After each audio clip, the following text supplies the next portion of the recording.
Hoje nós vamos ver mais 5 questões do Enem 2025, as de números 156 a 160 da prova amarela. Esse é o vídeo 5 de uma sequência de 9 com a resolução completa da prova de 2025. Vem comigo que é logo depois da vinheta. Então essa primeira questão já é uma questão das consideradas mais difíceis do Enem 2025. Ela é uma questão que confundiu bastante os candidatos e envolveu um conhecimento que não é sempre cobrado, a gente já vai ver qual é, e é uma questão que você tem que ter um feeling muito bom ali de geometria para poder resolver. Então vamos lá.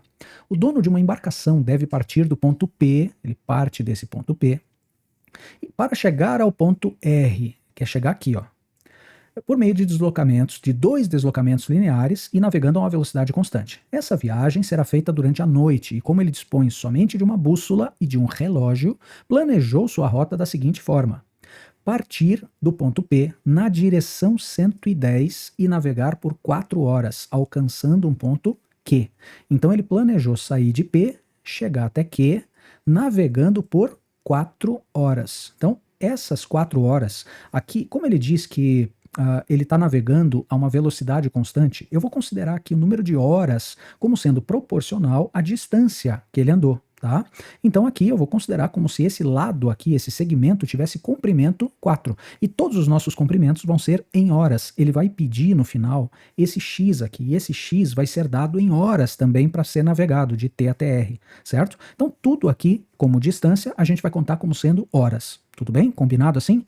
Agora veja só, a partir do ponto Q, ele vai navegar na direção 90 e navegar por 2 horas até chegar no ponto R. Você viu que eu não falei ainda, ou não olhei ainda para essa bússola e para essa direção 90, 110, a gente vai olhar daqui a pouquinho. No entanto, ao direcionar o barco para o primeiro deslocamento, o fez na direção 340 e navegou por 4 horas, com isso alcançando o ponto S. Olha só como o cara fez uma besteira gigante. O cara queria sair de P, queria chegar em R, né? Primeiro ele queria chegar aqui no ponto Q.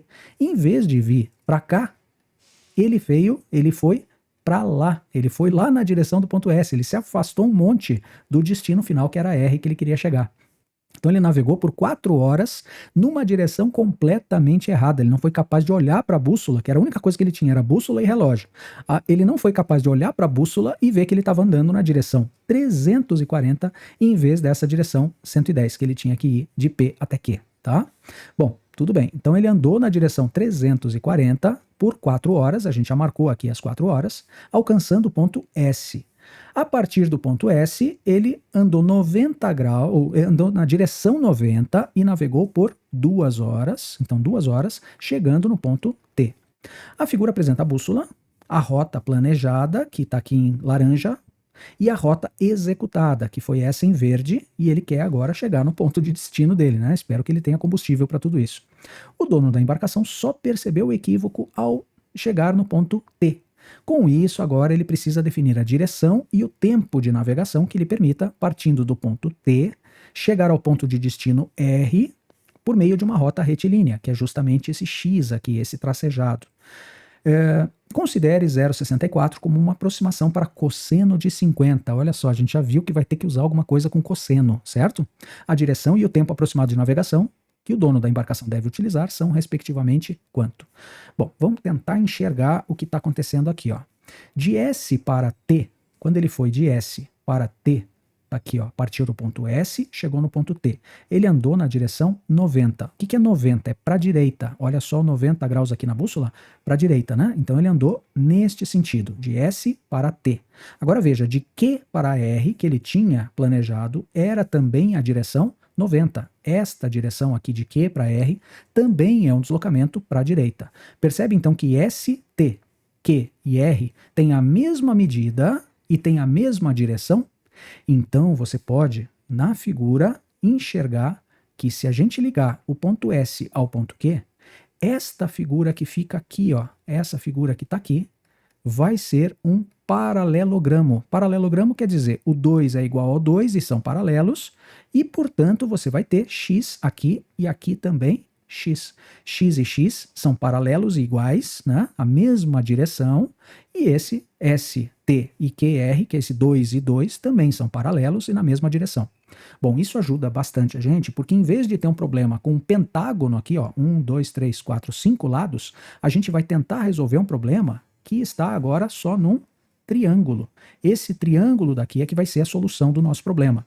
Então a gente vai agora tentar descobrir alguma coisa a mais nesse triângulo, porque não basta x, 4 e 4 para você fazer alguma coisa. Você vai ter que ter, não dá para fazer Pitágoras, porque não é um ângulo de 90 graus aqui, né? Então você vai ter que descobrir mais alguma coisa desse triângulo. E adivinhe, o que você vai usar para descobrir alguma coisa a mais nesse triângulo são os seus ângulos. Esse ângulo, esse, ou todos, né? E perceba então que você, nesse triângulo, que eu vou agora desenhar um pouquinho maior, só para a gente poder enxergar melhor as coisas, eu vou desenhar aqui este triângulo, mais ou menos, né? Esse triângulo que ele citou ali como sendo o triângulo S, lá em cima, S, aqui o ponto P e aqui o ponto Q. Esse triângulo, primeiro, ele tem aqui medidas 4 e 4. Então eu posso dizer que esse ângulo, esse é um triângulo isósceles, e o oposto ao 4 aqui é igual ao oposto ao 4 lá. Então ele já tem dois ângulos iguais e dois lados iguais, tá? Esse 4 aqui tem a medida igual a esse 4 aqui. Eu quero descobrir x. Para poder saber qualquer coisa aqui, eu vou ter que tentar descobrir que ângulo é esse. Esse ângulo aqui do vértice P vai nos ajudar muito. Por quê? Porque daí eu vou tentar usar um negócio chamado lei dos cossenos. Calma, vamos devagar, vamos tentar descobrir esse ângulo primeiro.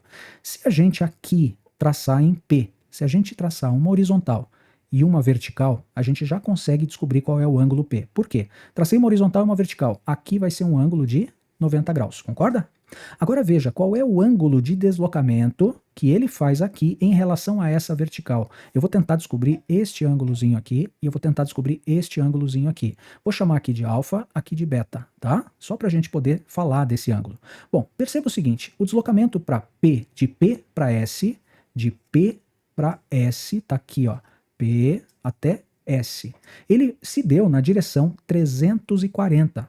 Peraí, 340 está aqui, ó, é esta direção que ele andou, certo? Se a gente está aqui com uma vertical que representa o 360, aqui é o 360 graus, né? É uma volta completa.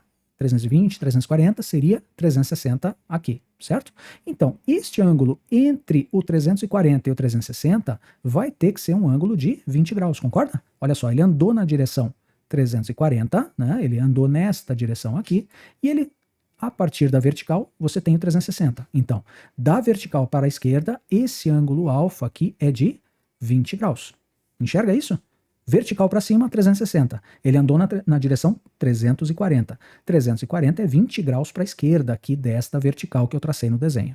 Agora, a mesma coisa, essa direção horizontal aqui, ó, essa direção horizontal, essa daqui é de 90 graus, certo? Então, aqui está a direção 90. Dessa direção de 90, ele andou alguma coisa para baixo, deveria ter andado, ele planejou de P até Q, ó, de P até Q, ele planejou andar na direção 110. Onde é que está esse 110? Está aqui, ó, esse é o 110 graus. Se ele andasse para a direita, ele andaria 90 graus, mas ele andou 110. Quanto a mais ele fez aqui em relação ao 90 para chegar no 110? Esse ângulozinho aqui também é de 20 graus, concorda? De 90 para 110. Então, se ele andasse na horizontal, ele teria andado nesta direção. Mas ele não andou nessa direção, que seria 90 graus. Ele andou um certo ângulo a mais aqui, porque era 110. Não andou, né? Ele planejou. Então, aqui 110 para 90, este ângulo beta aqui também vale 20 graus. Concorda? Então, olha só o que a gente pode tirar daqui. Este ângulo P do triângulo, esse ângulo aqui, ó, que me interessa, esse ângulozinho, ele é formado por 20 graus aqui, mais 90 graus aqui e mais 20 graus aqui embaixo. 20 mais 90 dá 110, mais 20 vai dar 130 graus. E esse 130 me deixa muito animado, porque 130, como ele deu cosseno de 50, 50 com 130 soma 180. Então eu vou ter que fazer alguma coisa com esse 130 envolvendo 50, mas eu sei que a relação entre eles é que eles somam 180 graus. Isso é muito bom, eu vou ter que usar essa informação também. Então vamos lá, eu tenho 130 graus, certo? Eu tenho 4, tenho 4. Como é que eu acho x aqui nesse triângulo? Porque ele está pedindo esse x E ele está pedindo qual é o ângulo que ele tem que andar. Eu digo que o ângulo a gente consegue tranquilamente olhando para as afirmativas. Por quê? Qual é a direção 135 graus, que é uma das alternativas aqui, ou é 135 ou é 45. 135 ele está andando em que direção? 135 ele está andando, vamos tentar ver aqui, ó. 135 é mais ou menos uma direção para cá, certo? É isso que ele quer? É, né? Ele está no ponto T e ele tem que vir para o ponto R. 135 graus me parece bem razoável. Agora, se ele parte do ponto T, olha só, ele vai fazer a mesma besteira que ele já fez antes, né? Partir para uma direção completamente errada. Se ele parte no ponto T e anda na direção 45, o que seria 45? 45 está aqui, ó. É esta direção. Se ele parte de T e anda nesta direção aqui, ó, ele vai se afastar um monte do ponto onde ele quer chegar. Pode ser 45 graus? Não, nunca. Pela figura que está na direção correta, né? O ângulo aqui vai ter que ser obrigatoriamente realmente para baixo 135. Ele não pode sair na direção completamente errada, que seria essa direção aqui, certo? Então, essa direção para baixo, entre 145 e 135, só vai poder ser esta direção de 135 graus. Então a gente já elimina essa e já elimina essa, que dizem que ele vai sair na direção 45. Tudo bem. Ainda a gente não achou a distância x, mas a gente já sabe que vai ter que ser nesta direção de 135 graus. A gente tem condições de achar esse 135, tá? É só você traçar aqui horizontais, nesse triângulo, e aí você consegue, com esse ângulo que é 20 graus, você consegue achar quanto é que vale esse ângulo, e aí você consegue somar esses dois, achando esse, tá? E aí, achando esse ângulo aqui, você consegue achar este ângulo aqui, que é igual, e aí você sabe qual é a distância, ou qual é a direção que você tem que andar. Mas eu já usei as afirmativas porque é o que você vai fazer na tua prova também, tá bom? Então vamos lá, x, eu quero achar x. Como é que eu acho num triângulo um lado, sabendo os outros dois lados e o ângulo formado por eles, que é de 130 graus. Eu sei esse 4, eu sei o 4 e eu sei o 130. Como é que a gente acha x? A gente vai achar x fazendo o uso da lei dos cossenos. Lei dos cossenos, que muita gente conhece, outras pessoas não conhecem, ela vai dizer o seguinte, é como se fosse um Pitágoras, tá? X, 4 e 4, onde o x é oposto ao ângulo que a gente tem. Então a gente vai fazer como se fosse Pitágoras, x ao quadrado igual a 4 ao quadrado mais 4 ao quadrado. Mas a gente sabe que Pitágoras só vale para triângulo retângulo. Se não for um triângulo retângulo, eu tenho que corrigir esse Pitágoras fazendo menos duas vezes o produto dos lados que a gente está usando, menos duas vezes, esse 2 é sempre 2, tá? 4 vezes 4, que é o produto dos lados que a gente está usando, 4 vezes 4, vezes o cosseno do ângulo formado entre eles, que é esse ângulo de 130 graus. Então, como é que fica a lei dos cossenos? Quando você tem um triângulo, vamos supor aqui um triângulo qualquer, tá? Aqui tem um ângulo alfa, aqui tem lados A, que é o oposto a alfa, B e C. O que é a lei dos cossenos? Diz que A ao quadrado é igual a B ao quadrado mais C ao quadrado, menos 2 vezes B vezes C, menos 2, que é sempre 2, vezes o produto dos lados B e C, que formam o ângulo alfa, vezes o cosseno de alfa, tá? Vezes o cosseno do ângulo formado entre eles. Tô quase lá, eu tô quase descobrindo o x, só que eu não sei ainda o valor do cosseno de 130 graus. E aí vem mais um conceito ainda, por isso que essa questão foi considerada bem difícil por todos, tá? Cosseno de 130 eu não tenho, mas eu tenho o cosseno de 50. Cosseno de 50, ele disse para usar 0,64. Então eu vou ter que usar um outro conhecimento agora de trigonometria, que vai me dizer o seguinte, quando eu tenho aqui um círculo trigonométrico, nesse círculo trigonométrico, se eu andar 50 graus, eu vou parar mais ou menos aqui, no 50 graus. Se eu andar do 0 até o 50. 130 é a mesma coisa que de 180 voltar 50 graus, e aí eu vou parar no 130 graus. Detalhe é, se eu vou 50, vamos tentar enxergar aqui, ó, como daqui para cá e daqui para lá. Vamos tentar enxergar por simetria, tá? Então, olha só. Esse daqui, ele subiu 50 graus a partir do zero. Esse daqui, ele voltou 50 graus a partir do 180. Enxerga aqui, este valor, que vai ser o cosseno, olha só, o cosseno está aqui, ó. O cosseno, esse daqui, que é o cosseno de 50 graus, e esse valor aqui, ó, na horizontal, que é o cosseno de 130 graus. Um vai para a direita, neste triângulozinho retângulo, e outro vai para a esquerda, nesse outro triângulozinho retângulo aqui. O que esse foi para a direita é a mesma coisa, porque o ângulo é de 50 graus indo ou voltando. O que esse foi para a direita, esse aqui vai para a esquerda. Só que aqui você tem um cosseno para a direita, ele é positivo. Cosseno para a esquerda, ele é negativo. Então, o cosseno de 130 é igual ao cosseno de 50, só que o cosseno de 50 é mais e o cosseno de 130 é menos. Então, se o cosseno de 50 graus é igual a 0,64, o cosseno de 130, que é 180 menos 50, vai ser igual a 0,64, só que com sinal negativo. Vai dar menos 0,64. Esse daqui andou 0,64 para a direita, esse aqui andou 0,64 para a esquerda. Um é igual ao outro em módulo, só que um é mais, outro é menos. 0,64 para a direita, 0,64 para a esquerda. Portanto, isso daqui é menos 0,64, cosseno de 130 graus. Agora eu já tenho como achar o x. Calma, que ainda vai complicar um pouquinho. Olha só, x ao quadrado é igual, vamos lá, 4 ao quadrado, 16, mais 4 ao quadrado, 16, menos 2 vezes 4 vezes 4, que é 16, vezes menos 0,64. Então, x ao quadrado vai ser igual a 32 menos 32 vezes menos 0,64.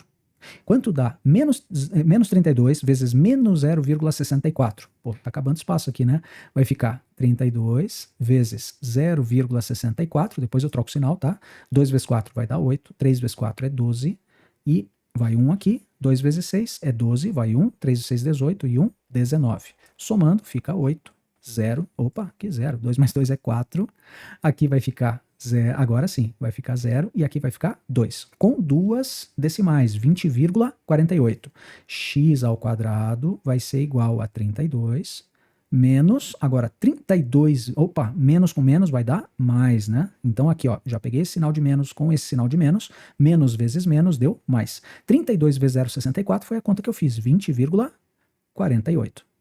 Ah, então eu estou procurando um número. 32 mais 20,48 vai dar 52,48. Quando eu passar a raiz quadrada aqui, que está o x ao quadrado, eu passo a raiz quadrada para o outro lado, eu estou procurando um número que é raiz quadrada de 52,48. Problema, essa raiz quadrada não é exata. Tá? Não, claro que não é exata porque tem vírgula aqui, mas mesmo que você fizesse 5.248, esse 5.248 não tem uma raiz exata também. Então, você vai ter que aproximar aproximadamente quanto é a raiz quadrada de 52,48. Ainda bem que as afirmativas são bem diferentes umas das outras, senão você teria que ir levando a aproximação em número de casas decimais cada vez maior. Como é que eu faço uma raiz quadrada de 52,48 aproximadamente? Peraí, 52,48 é um número, você concorda comigo que, vou fazer aqui na esquerda, hein?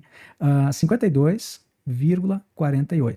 A raiz quadrada disso está entre, com certeza, a raiz quadrada de 49, que é 7, e a raiz quadrada de 64, que é 8. Eu coloquei os números mais próximos aqui, ó, veja. 7 ao quadrado dá 49, 8 ao quadrado dá 64. Se eu estou tentando tirar a raiz quadrada que está entre 49 e 64, então eu posso afirmar com toda certeza que 7 é menor do que a raiz quadrada de 52,48 que eu estou querendo tirar, que é menor do que 8. Essa raiz quadrada tem que ser de um número entre 7 e 8. Então, raiz quadrada de 52,48 é mais do que raiz de 49 e é menos do que raiz de 64. Está entre 7 e 8. Portanto, eu posso dizer que é 7, alguma coisinha. Esse 7, alguma coisinha, como eu não tenho como tirar uma raiz exata, a gente vai olhar para as afirmativas. Então tem que ser mais do que 7 horas e menos do que 8 horas. A única que se encaixa não pode ser 6, não pode ser 12 horas, vai ser 7 horas e 15 minutos, tá? Essa vai ser a afirmativa correta, letra A. Essa questão é daquelas para você deixar para fazer por último, se der tempo, né? Você já ia perceber claramente que era uma questão complicada, porque tem essa figura que é meio estranha, já tem a bússola aqui para você olhar, tem muito texto, muito número, muita informação e ainda tem o cosseno de 50 aqui embaixo, então é indicativo. pule essa questão. Só vai fazer essa questão quem for muito bom em matemática, tiver tempo sobrando, né? E realmente é aquele cara que vai gabaritar a matemática, tá? Então, você já sabe, olhando para uma questão como essa, olha o tempo que a gente demorou para fazer. Claro que eu fui explicando para você, fui te mostrando, mas um tempo aqui gigante para fazer uma questão. Você jamais vai fazer isso no Enem.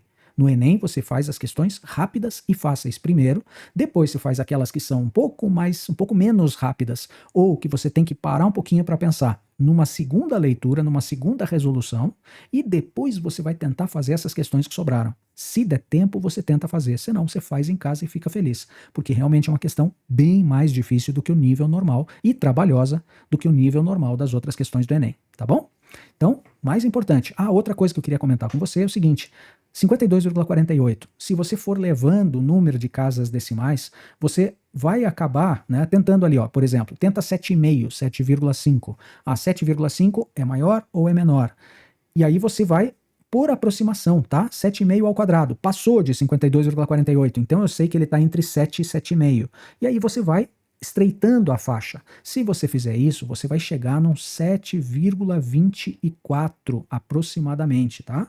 7,24, aí você pega esse 0,24 e multiplica por 60. Você vai ter o número de minutos aqui que passa das 7 horas, concorda? 24 vezes 60, você vai ter aproximadamente 14 minutos e alguma coisa, muito próximo desses 15 minutos aqui. Então tá correta a resposta dele, tá? Apesar da gente ter usado as afirmativas para eliminar, se você fosse mais adiante, gastando mais tempo ainda, você ia chegar perto desses 15 minutos. E ele falou que o tempo é aproximado, então não vai ser exato mesmo. É 14, alguma coisa ainda, tá?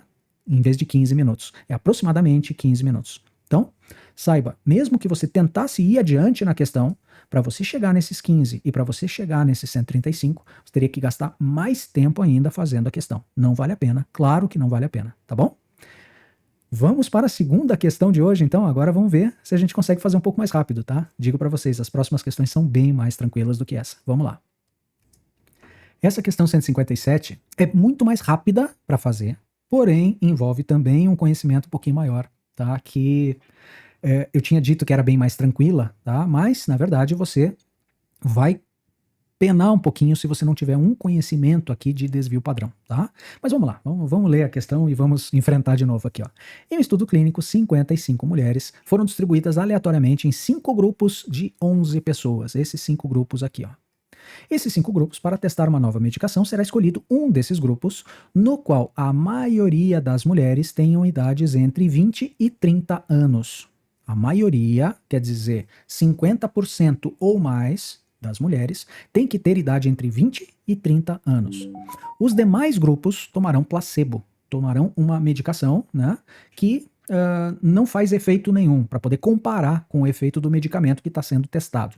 Ou medicações já existentes no mercado, que já se conhece a eficácia, tá? O quadro parcialmente preenchido. Por que os caras não preenchem o quadro inteiro pra gente, né? Mas tudo bem. Os demais grupos... o quadro parcialmente preenchido informa que alguns dados relativos às idades das mulheres desse grupo. Então vamos lá.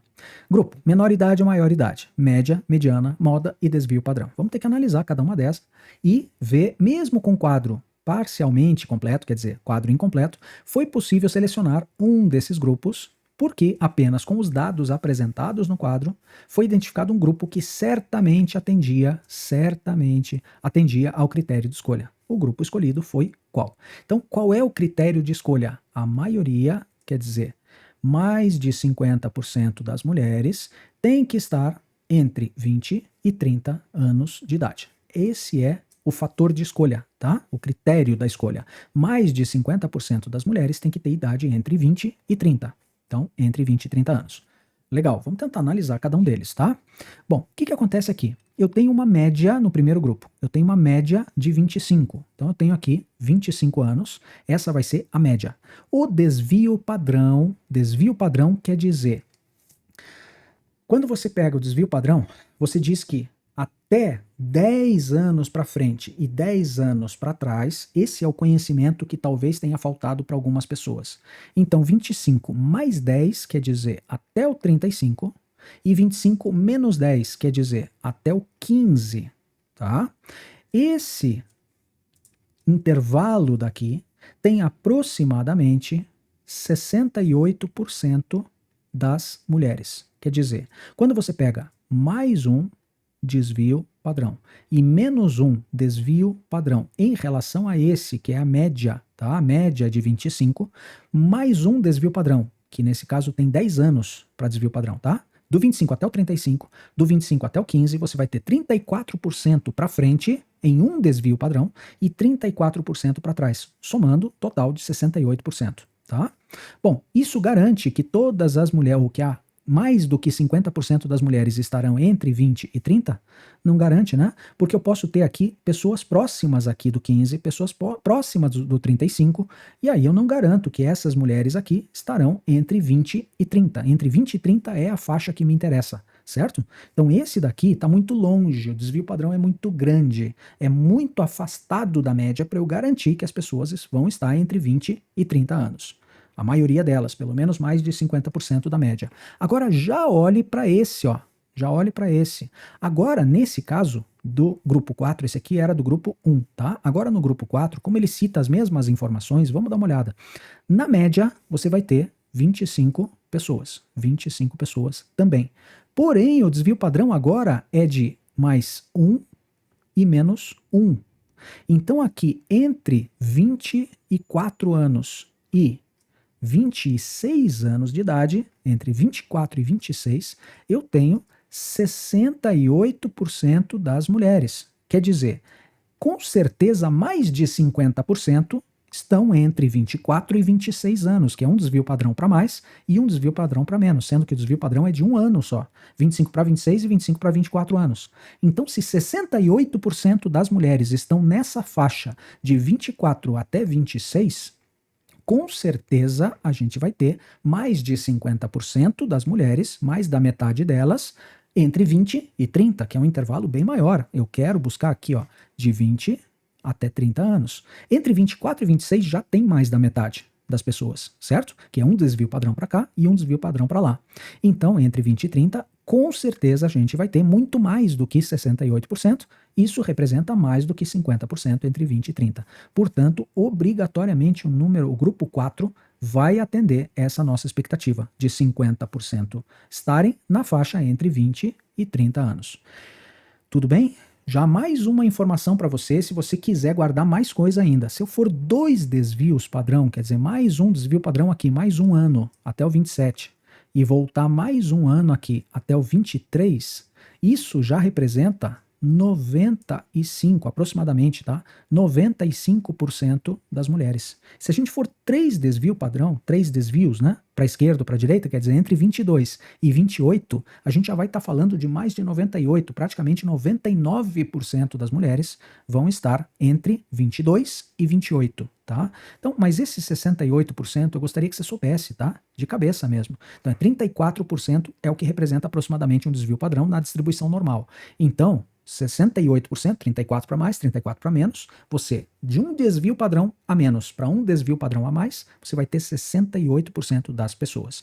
Nesse caso, o desvio padrão era muito grande, era de 10 anos, né? Mais 10 e menos 10, nesse daqui, que tinha desvio padrão 10. Mas nesse que tem desvio padrão 1, cada um que eu vou para frente ou para trás soma muita gente, porque o desvio padrão dá uma medida de dispersão, quantas pessoas estão dispersas. Se o desvio padrão é bem pequenininho, quer dizer que as pessoas estão muito próximas da média, tá? E aí a gente pode garantir que muita gente vai estar perto da média. Como a gente quer de 25 de média para mais ou para menos, somente aquelas que estão próximas da média com mais de 50%, então com certeza entre 20 e 30 a gente pode garantir. Agora vamos pensar. Se a mediana, vamos dar uma olhada nos outros, né? 25, a mediana é 25, o desvio padrão é 9. Então vamos pensar aqui, ó, se eu tiver a mediana, quer dizer, o número que está bem no meio quando eu distribuo todo mundo, tá? Com o desvio padrão 9, a mediana aqui é 25, com o desvio padrão 9, 25 mais 9 já vai dar 34, aqui 25 menos 9 vai dar 16, né? Aqui é uma faixa muito grande também, né? E não é a mediana que você usa, é a média, tá? Mas tudo bem. Então aqui percebe que está muito longe, né? Com o desvio padrão 9, eu não estou garantindo que esse número de de pessoas ali vai cair nessa faixa de 20 a 30. Ele foi lá para o 16 e para o 34. Então já não dá para garantir aqui, fica muito longe.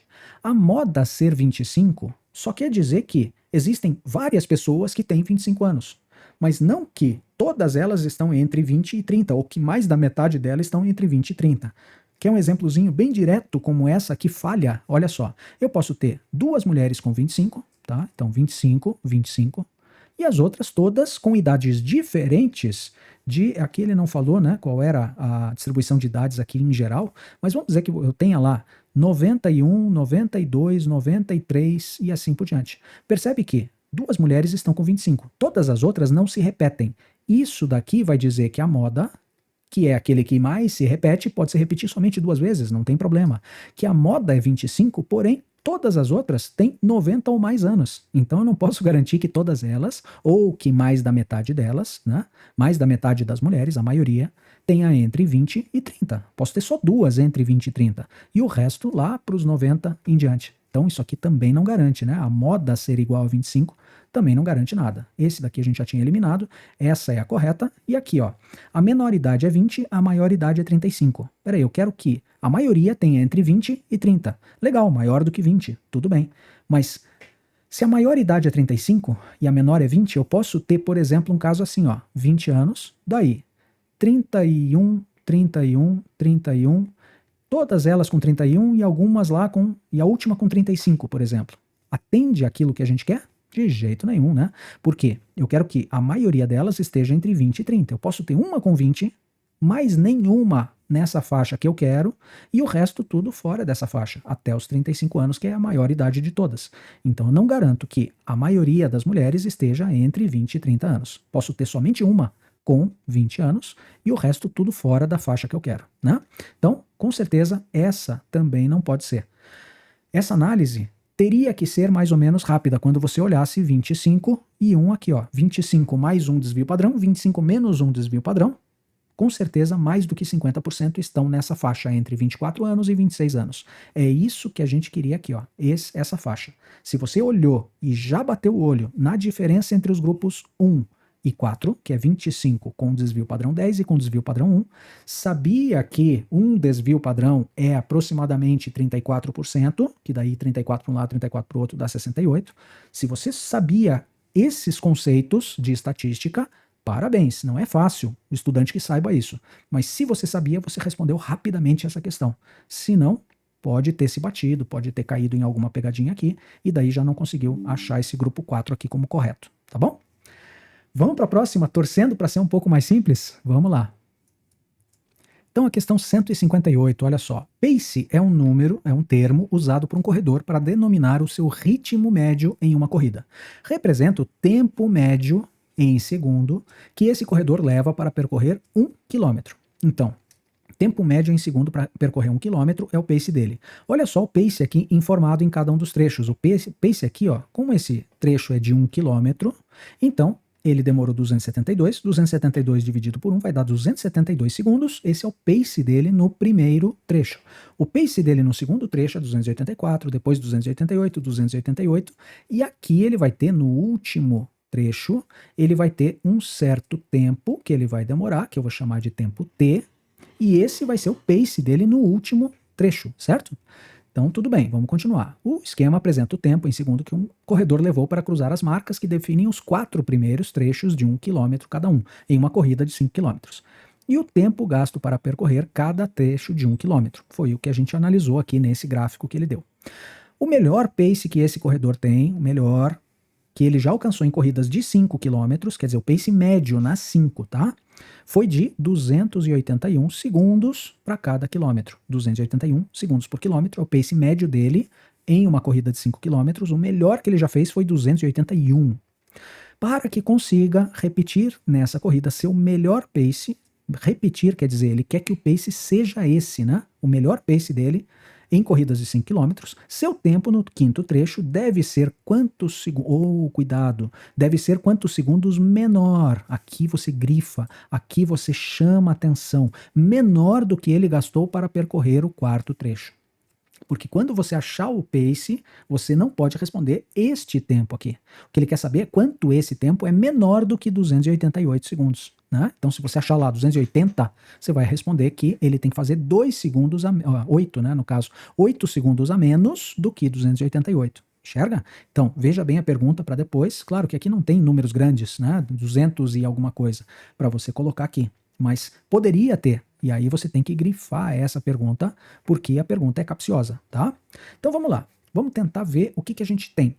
O pace médio dele tem que ser 281. Aqui já tem 272 mais 284 e assim por diante. Eu não tenho esse tempo, mas eu quero saber justamente esse tempo, para que o pace médio, a média destes valores aqui, seja de 281. Ora, você tem 1, 2, 3, 4 e você quer que a média dos 5 seja esta que foi dada. Como é que a gente faz o pace médio? A gente vai somar 272 com 284, com 288, com 288 de novo, ele está cansando, né? Ele está demorando mais tempo aqui. Mais o tempo t, a média desses 5, que é somar os 5 e dividir por 5, essa média tem que ser igual a 281. Esse é um problema de média aritmética simples, né? Então a gente vai passar multiplicando agora esses 5 vezes o 281 do outro lado, e esta soma aqui, ó, a gente vai ter que fazer. Ou será que não? Vamos dar uma olhada para o gráfico de novo, você vai ver que nesse caso, ainda bem, o Enem foi bonzinho com você e já te deu a soma. Olha só, 272 mais 284 mais 288 mais 288, ele te deu aqui, ó, 1132. Então, por quê? Porque 272, aqui ele chegou no tempo total 272. Mais 284 chegou no 556. Mais 288 chegou no 844. Mais 288 deu 1132. Então a gente sabe que essa soma é 1132, mais o tempo t dividido, ou esse dividido por 5, 5 já vou passar multiplicando. Tem que ser igual a 5 vezes 281. Então tem que fazer uma multiplicação e uma subtração só. 1132 mais t tem que ser igual 5 vezes 281. Eu vou multiplicar por 10 dividir por 2. Não, multiplicar, olha só, 280, vamos fazer a conta porque agora já está cansativo o negócio, né? Vezes 5, vai ficar 5 vezes 1, 5, 8 vezes 5, 40, vai 4. Aqui dá 1405, certo? Se eu não errei nada. Então, olha só, 1405 menos 1132. Eu vou passar esse 1132 que está somando, eu vou passar subtraindo. Vai ficar 1405 menos 1132. Menos 1132, isso aqui vai dar 3. Aqui 10 menos 3 é 7, 4 menos 2 é 2. Aqui vai ficar 0. Então, o tempo terá que ser igual a 273 segundos neste último trecho, 273, para que ele consiga o pace médio igual ao melhor que ele já teve, que era de 281. Tudo bem, 288 para 273, ele vai ter que reduzir quanto? 288 menos 273, é a diferença entre eles, que é 5, aqui é 1, aqui é 0. Então ele vai ter que reduzir, ele vai ter que fazer menos 15 segundos, dos 288 que ele estava fazendo. Se ele baixar 15, ele vai chegar em 273 que ele precisa. Então, ele vai ter que reduzir, essa redução vai ter que ser de 15 segundos. 15 segundos é o que ele tem que fazer a menos do que ele gastou no quarto trecho, que é esse daqui. Então, tem que reduzir em 15 segundos, a resposta vai estar na letra E, certo? Então é um problema. Esse até que foi tranquilo, né? Até ele já deu a soma pra gente e tudo, então a gente pode respirar um pouco mais aliviado, resolver essa questão num tempo menor do que aquele tempo que a gente fez as duas primeiras questões, tá bom? Vamos lá para 159 agora. Essa questão 159 foi outra das consideradas das mais difíceis do Enem 2025. Ela é considerada uma das mais difíceis justamente por mexer com gráficos trigonométricos modificados, quer dizer, quando você tem um gráfico de y igual a tangente de x, esse gráfico da tangente de x, ele é assim, ó. Ele é um gráfico que vem do menos infinito, passa pelo zero e vai até lá o mais infinito. Deixa eu só refazer um pouquinho melhor essa tangente aqui, ó. E vai lá para o mais infinito. Ele tem, que a gente chama de assíntotas verticais. Esse ponto onde ele vai para o menos infinito até o ponto onde ele vai para o mais infinito, ele essa distância aqui, ó, é justamente o que a gente chama de período da função. Então, é a partir deste momento que ele começa a se repetir. Então, o gráfico começa, volta a ser menos infinito lá, e vai até o mais infinito depois disso, e aqui é a mesma coisa. Ele faz uma outra variação aqui. Então, o período é de quanto em quanto tempo ele passa a se repetir, tá? Quem sabe qual é o gráfico original da função tangente de x, desta função aqui, e sabe calcular o período, sabe calcular deslocamentos, tanto horizontais quanto verticais, e bate o olho nesse gráfico aqui, ó, eu digo que rapidamente a pessoa só vai ter que calcular um negocinho no período aqui, rapidamente ele acha uma afirmativa que já mostra qual é o gráfico desta tangente deslocada, dessa tangente modificada. Mas quem não tem muita familiaridade com esses gráficos deslocados, com gráficos modificados trigonométricos, se bate um monte e não vai conseguir fazer, tá? Então, quem sabe bastante, faz rápido. Quem não sabe bastante, vai ficar se batendo, vai acabar pulando ou chutando essa questão. Então vamos lá, vamos enxergar esta função aqui. Bom, nem li a questão ainda, né? Então vamos ler primeiro, depois eu já te mostro como é que você resolve rapidamente essa questão com os conhecimentos de gráficos modificados. Um recipiente tem um formato que faz com que, ao ser enchido de água, esse recipiente aqui, ó, né, esse recipiente aqui, ao ser enchido de água com uma vazão constante, a distância D, essa distância D, da lâmina de água ao tampo da mesa, então vamos dizer que aqui esteja, né, o líquido, tá, quando ele vai ser enchido, a distância D que ele citou é essa distância aqui, até o tampo da mesa, tá? Essa distância D da lâmina de água, quer dizer, da superfície da água até o tampo da mesa, em centímetro, aumente em relação ao tempo T.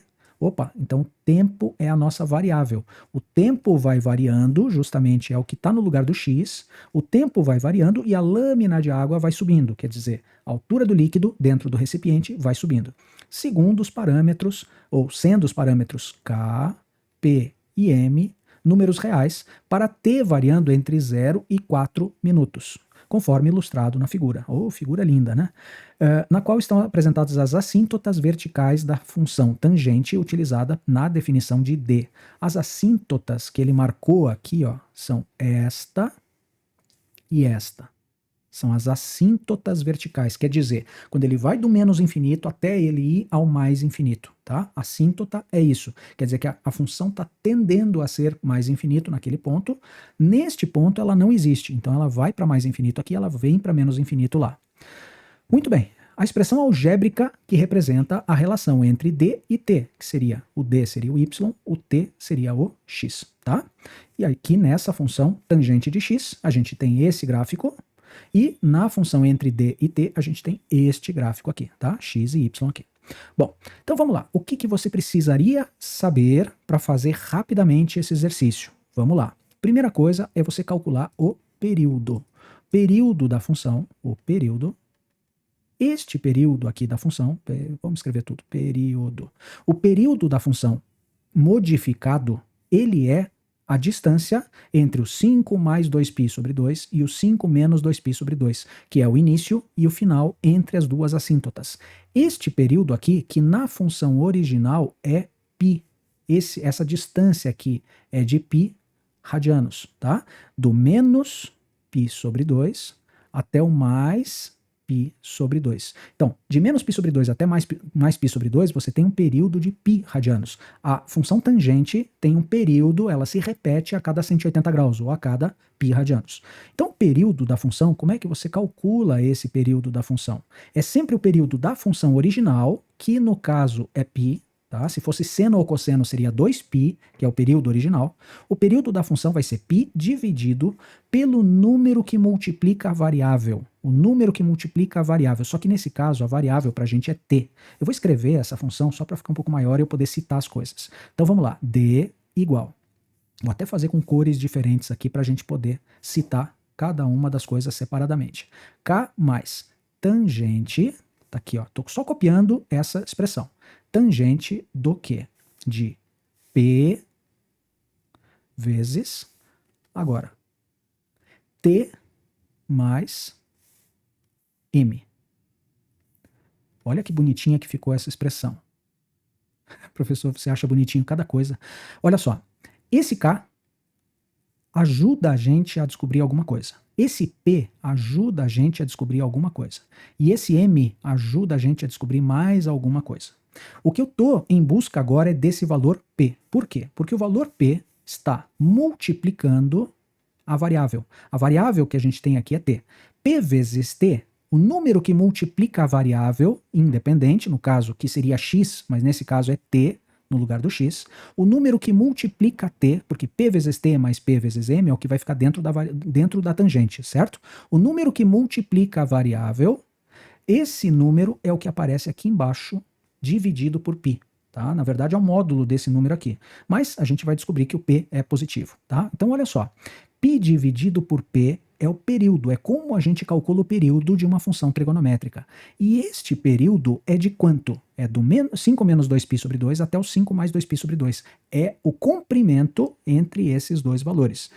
Qual é o comprimento aqui? Ó? 5 menos 2π, mais o maior, né? 5 mais 2π sobre 2 menos 5 menos 2π sobre 2. Essa conta aqui vai me dar esta distância D. Essa distância D é a distância entre uma assíntota e a outra, que é justamente o período, tá? Eu vou fazer essa conta aqui agora. Tudo sobre 2. 5 mais 2π, menos tudo isso, menos 5, menos com menos, mais 2π. Olha lá, cortou 5 com menos 5. 2π mais 2π é 4π por 2, dá 2π. Opa! Então o período desta função aqui é de 2π radianos. O período dela, quanto ela demora para se repetir, é justamente calculado com π dividido por esse p que multiplica a variável. Esse período deu igual, pelo gráfico, deu igual a 2π. Então, eu posso dizer que π é igual a p vezes 2π, corto π com π, vai ficar p igual, aqui ficou 1, né? Então, eu vou passar o 2 dividindo, vai ficar 1 dividido por 2, vai ficar meio. Opa, esse pezinho aqui, esse pezinho que está aqui, esse número que está aqui é meio. Meio vezes t mais m. Por quê? Porque o p vezes a variável, esse número que multiplica a variável aqui, ele tem que ser aquilo que aparece embaixo da função do período. Então o período vai ser o período da função original, que é π, dividido por esse número que multiplica a variável, e a gente viu pelo gráfico que essa distância aqui era de 2π. Que vai do 5 menos 2π sobre 2 até o 5 mais 2π sobre 2. Então a gente já descobriu que este P que está na fórmula tem que ser meio. Opa, cadê o P na fórmula aqui? Ó? Ele está dando essa fórmula aqui com números. Então vamos ver. Esse aqui, 30. Esse aqui, 30. Esse, 2,5. Esse, meio. E esse, meio. Quais as duas que podem ser agora que batem com esse valor de P que a gente acabou de descobrir? Não pode ser 30, não pode ser 30, não pode ser 2,5. Só sobrou essas duas. Agora eu preciso olhar para o gráfico e tentar descobrir mais alguma coisa. Ou eu descubro esse M aqui, quanto é que vale, ou eu descubro esse K aqui, quanto é que vale. Só que o K vai me dar um problema. Esse K é o quanto o gráfico sobe ou desce. Quando você soma alguma coisa com o valor original da tangente, você faz esse gráfico subir ou descer um certo número de unidades em Y, tá? Então vamos ver, peraí. O ponto central da tangente está aqui, ó. Ponto central, que é esse daqui que estava no 0 e 0, ele subiu 30 unidades, porque esse valor aqui é 30. Então ele estava no 0 e ele subiu 30. Isso quer dizer que o K vale 30, mas não me ajuda em nada. Por quê? Porque eu estou vendo 30 aqui, estou vendo 30 lá. Então as duas afirmativas têm 30. Né? Se fosse aqui 4, 4, 2,5, estaria errado. Mas esse 30 com esse 30, puxa, eu já usei o meio, já usei o 30, então só me sobra olhar para esse pedacinho aqui, ó, menos 5 sobre 2 ou menos 5. É ele que vai decidir qual das duas que estão corretas, né? Qual das duas que está correta. Então, menos 5 ou menos 5 meios. Então, eu preciso saber o que é esse número que subtrai o valor de t, que é o valor da variável. Esse t mais m, esse m é que vai decidir quem é que é a equação correta nesse caso. Bom, para isso o cara tem que saber também que quando você tem uma função trigonométrica e você soma ou subtrai alguma coisa da variável, esse m, assim como esse era um deslocamento vertical, né? Esse m é um deslocamento para a direita ou para a esquerda. Então, o número que está dentro da tangente, somando ou subtraindo na variável, esse m daqui, ele diz o quanto a função andou para a direita ou andou para a esquerda. Isso está muito claro no gráfico, quanto ele andou para a direita ou quanto ele andou para a esquerda. Olha só, o valor original aqui que está no zero. Percebe aqui bem o meio desse gráfico da tangente aqui, ó. Ele andou para a direita ou andou para a esquerda? Onde é que está? Aqui está o zero, aqui está o zero. Ele está para a direita, 2,5 para a direita. Então, esse deslocamento aqui, ó, de mais 2,5 aqui no x, o gráfico andou para a direita e subiu. Subiu quanto? Subiu 30, certo? Tá aqui, ó, subiu 30. E ele andou para a direita quanto? 2,5. 2,5, que é 5 sobre 2, já indica que essa daqui que vai ser a correta. Mas eu quero deixar mais claro ainda para você uma outra coisa. Quando ele anda, esse deslocamento, ele é ao contrário, tá? Se eu somar 2,5 no t, se for t mais 2,5, t mais 5 meios aqui no caso, quando eu somo um valor, em vez de andar para a direita, ele anda para o sentido contrário. Esse deslocamento é no sentido contrário da variável, do número que eu estou somando com a variável aqui. Ó. Se eu fizer t mais 2,5, ele vai deslocar para a esquerda 2,5. Se eu fizer t menos 2,5, ó, menos seria para a esquerda, certo? É o contrário. Ele vai para a direita 2,5. Para a direita, 2,5. Qual foi o caso aqui? Ele andou para a esquerda ou para a direita? Olha, o centro está aqui, né? Ele estava aqui. Ele andou para a direita, 2,5. Então, se ele andou para a direita, 2,5, para a direita, 2,5, com certeza o valor que eu tenho que colocar aqui junto do t tem que ser t menos 2,5, para andar ele para a direita, 2,5. Então, vamos lá. T menos 2,5. T menos 5 sobre 2. 5 sobre 2 é a mesma coisa que 2,5, certo? Então, eu tenho que subtrair 2,5. Por quê? Porque ele andou para a direita 2,5 unidades. Então, a resposta correta é essa, letra E. Quando você olha para a afirmativa em geral, assim, o que você tem que olhar? Subiu 30, o período foi dado por meio multiplicando essa variável para que o período seja igual a 2π, e ele andou para a direita 2,5, por isso eu tenho que subtrair do valor da variável, eu tenho que subtrair 2,5, que é 5 sobre 2, certo? Quando você tem um conhecimento de trigonometria e gráficos modificados bem tranquilo, que você sabe bem o que cada uma dessas coisas aqui faz no gráfico, você consegue bater o olho e perceber, opa, peraí, ele andou 2,5 para a direita, subiu 30, e o período é essa distância entre essas duas assíntotas, que eu posso calcular e eu chego em 2π. Quando você tem essas três informações, andou para a direita 2,5, subiu 30 e tem período 2π, você já olha direto para a afirmativa E e você já diz que essa é correta. Então, por isso que eu digo, um candidato extremamente bem preparado, que conheça muito bem modificações no gráfico trigonométrico, o cara, com 3 informações rápidas, ele chega e marca a afirmativa E. O cara que não sabe muito bem, quer dizer, não tá, é uma pessoa normal, né?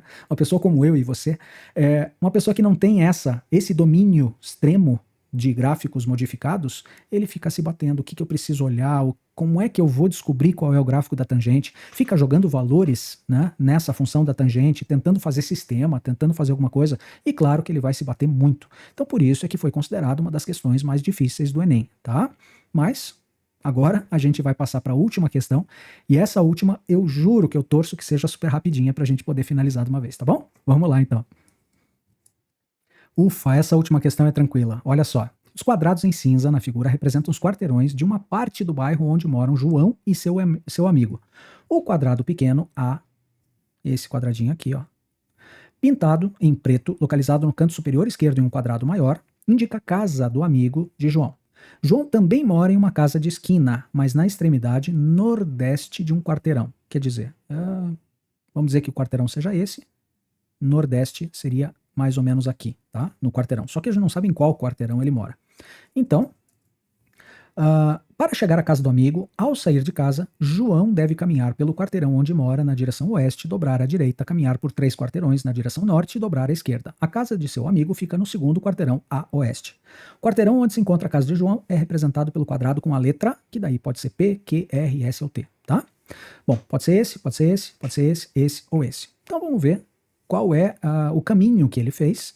Ele deu o caminho ao contrário, tá? Ele deu o caminho saindo da casa do João e chegando na casa do amigo dele. a gente vai fazer esse caminho, vamos representar esse caminho aqui, depois a gente joga no mapa para ver onde é que vai dar, se vai estar no S, no R, no Q e assim por diante.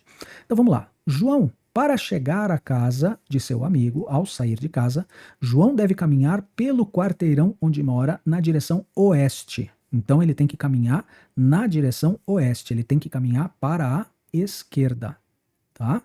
Ele caminha na direção oeste, aí ele vira à direita. Veja, ele está vindo nessa direção, né? Quando ele vira à direita, ele passa a subir, certo?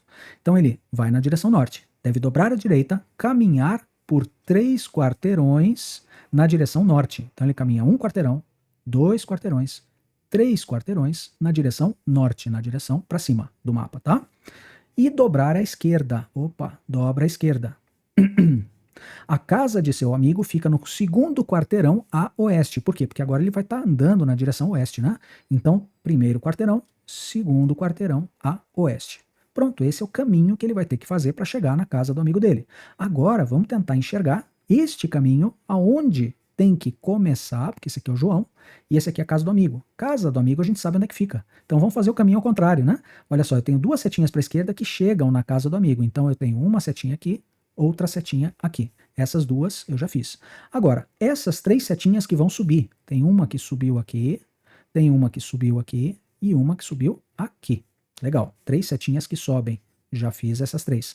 Agora, para chegar na casa do João, tem uma setinha que vai chegar na esquerda aqui, ó. Uma setinha que vai chegar na esquerda.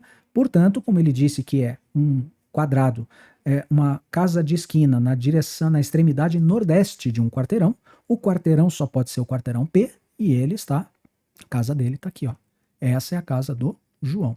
João anda uma setinha para a esquerda, 3 para cima e 2 para a esquerda e chega na casa do amigo dele.